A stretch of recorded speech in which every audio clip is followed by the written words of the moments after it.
Welcome back, Truth Seekers, to the True Detectives podcast. Every day we bring you a new dose of the crazy, the weird, and the unexpected from the world of detectives and investigations. I'm your host, Adrian Smith, ready to guide you through the twists and turns of today's mind-blowing true story. And I'm Dr. Julia Jones, here to add my expertise and perhaps a touch of psychological analysis along the way. Today, we're diving into a case that really makes you think. You shared a story with us about a young girl who can actually hear emotions, not just what people say, but what they feel. This ability turns her school life into absolute chaos until a theft occurs, and her unique gift becomes a surprising tool for solving the crime. What I find so intriguing is how this story explores our fascination with the hidden world of emotions. It really makes you wonder, what if we could all truly understand the feelings behind the words? Absolutely. This student describes her school as a constant flood of emotions, a mix of happiness, anxiety, and bursts of anger all hitting her at once. It's like trying to listen to 100 different songs playing simultaneously. From a psychological perspective, that constant barrage of raw emotion would be incredibly overwhelming. Imagine being bombarded by the anxieties of everyone around you all the time. It would make it incredibly difficult to focus or even form meaningful connections. Definitely. It's almost as if this ability is both a superpower and a curse at the same time. She sees it as a gift she has to keep hidden. But things change dramatically when her friend Cassie is the victim of a theft. And that's where this investigation becomes truly unique. Empathy plays a crucial role in real-world investigations. Detectives rely on reading body language, interpreting subtle cues, and understanding people's motives. But our young detective has access to something much deeper, the raw, unfiltered emotions of everyone around her. You say that again. The stolen item is Cassie's science project, and for her, it's a huge deal, a chance to compete at the state level. But what's even more troubling is the wave of fear and betrayal the main character picks up from Cassie. It's clear that this was not just a random act. That element of betrayal adds a whole other dimension to the investigation. It narrows down the suspect pool, significantly pointing to someone within Cassie's trusted circle, someone close to her. So how does our emotion-reading detective crack the case? She focuses on those around Cassie, listening for any emotional clues that might reveal the culprit.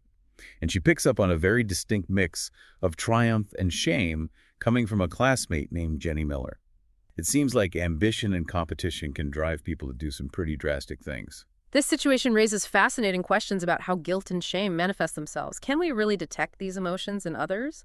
And how reliable would such detection be in a real-world investigation? It's thought-provoking stuff.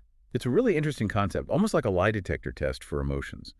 And as our young detective confronts Jenny, there's a palpable shift in the atmosphere. The other students, who are usually quick to judge and gossip, suddenly sense that something is different. There's a wave of accusation in the air, even if they don't understand exactly what's going on. It's as if they've always known on some level that this girl's is different. And now they're seeing that difference manifest in a way they can't ignore. The power dynamic within the group has shifted, and it makes them uneasy. Right. Jenny completely crumbles under the pressure.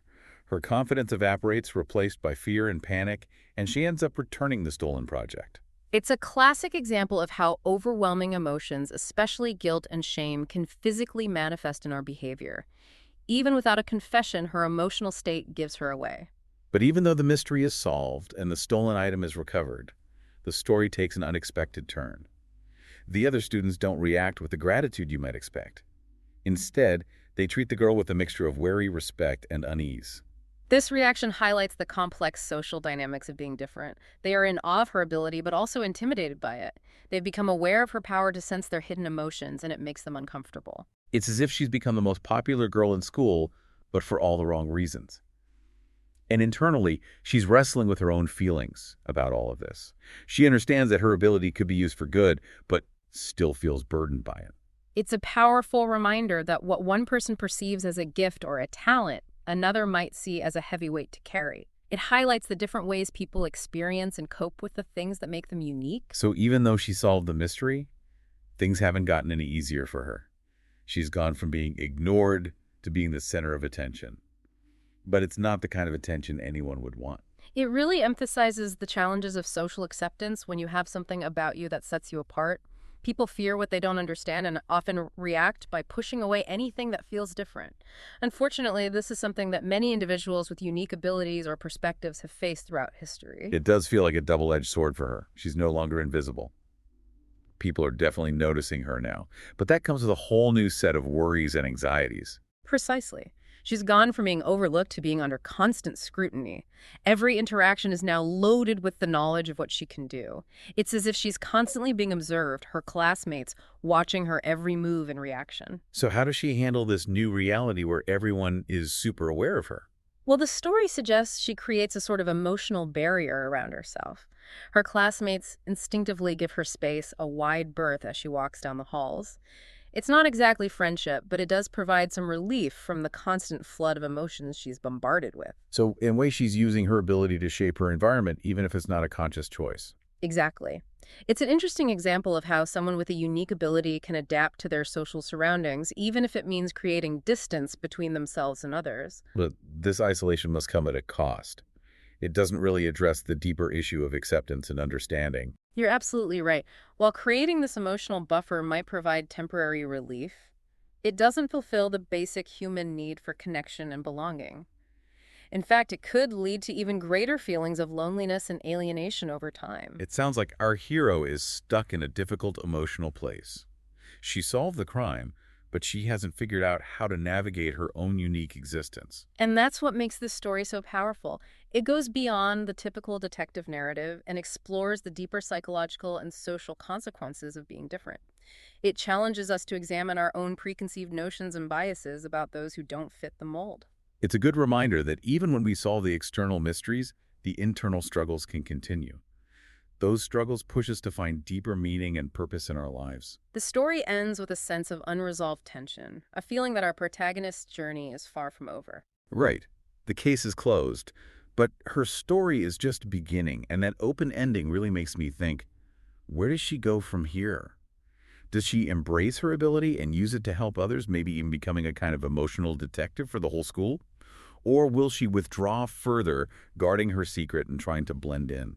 It's a classic dilemma, isn't it? The individual with extraordinary abilities wrestling with the weight of their gift, trying to find their place in a world that doesn't quite understand them. It reminds me of those superhero origin stories where the hero has to decide whether to use their powers for good or let fear control their actions. It's a choice we all face in a way, even if we don't have superhuman abilities. Each of us possesses unique talents and perspectives that can have a positive impact, but it takes courage to embrace those differences, especially when they make us stand out from the crowd. What do you think this story says to those listening? Maybe it's a reminder that we all have our own emotional echoes to interpret our own internal mysteries to solve. It could also be a call to embrace those aspects of ourselves that make us unique, even when they cause us to feel like outsiders. Sometimes our greatest strengths lie in those very things that make us different. That's a great point. And who knows, maybe someone listening right now has an ability. They're hiding a gift they haven't fully discovered. Maybe this story will inspire them to embark on their own journey of self-discovery. Stories like this have a way of reminding us about the untapped potential within each of us. They invite us to explore the mysteries of the world, both inside and out, waiting to be unraveled. Well said. And to our listeners, thanks for joining us on this emotional roller coaster of an investigation. Don't forget to rate and follow the show for more true detective stories. Be sure to tune in tomorrow when we'll be looking into a case where the detective's most valuable tool is their sense of smell. Until then, stay curious. Keep asking questions and never underestimate the power of your own intuition.